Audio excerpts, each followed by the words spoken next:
Proceeding from the then still novel assumption that the colonies were distinct and independent governments bound to Britain only through a common monarch, Jefferson argued at length in a summary view that the British Parliament had no authority whatsoever over the colonists, that the colonists were bound only by their own laws, enacted by their own representatives. Jefferson argued, however, that Parliament had not been alone in pursuing illegal acts of power. And what he said was too plainly a deliberate and systematical plan of reducing us to slavery.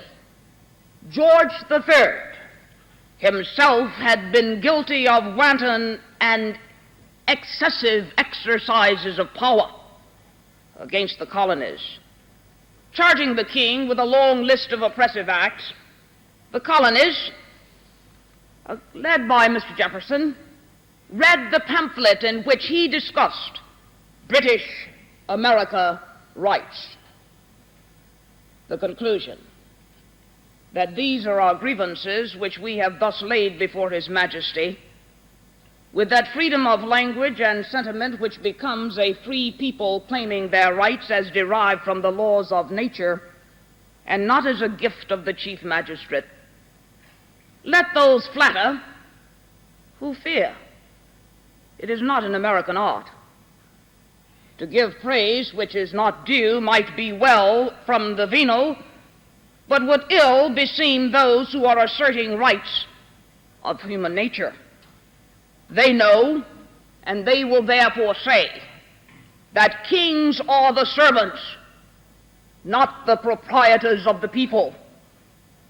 Open your breast, sire, says Jefferson, to liberal and expanded thought. Let not the name of George III be a blot on the page of history. You are surrounded by British counselors, but remember they are parties. You have no ministers for American affairs because you have taken none from among us. You have taken none who are amenable to our laws to give you advice. It behooves you, therefore, to think and act for yourself and your people. The great principles of right and wrong are legible to every reader. To pursue them requires not the aid of many counselors. The whole art of government consists in the art of being honest. Only aim to do your duty, and mankind will give you credit if you fail. No longer persevere in sacrificing the rights of one part of the empire to the inordinate desires of another, but deal out to all equal and impartial right.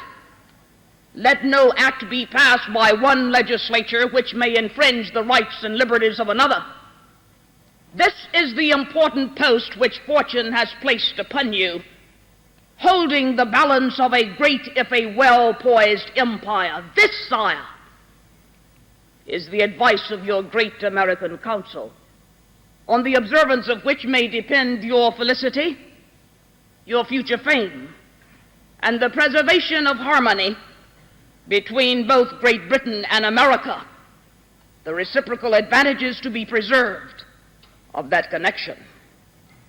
It is neither our wish nor our interest to separate from her. We are willing on our part to sacrifice everything reason can ask to the restoration of tranquility, for which we all must wish. On their part, let them be ready to establish union and a generous plan. Let them name their terms, but let them be just. Accept of every commercial preference it is in our power to give for such things that we can raise for their use or make for ours. But let them not think to exclude us from going to other markets to dispose of commodities which they cannot use, or to supply those wants which they cannot supply. Still less, let it be proposed that our properties within our own territories shall be taxed or regulated by any power on earth other than our own. The God which gave us life gave us liberty at the same time. The hand of force may destroy it, but it cannot disjoin it.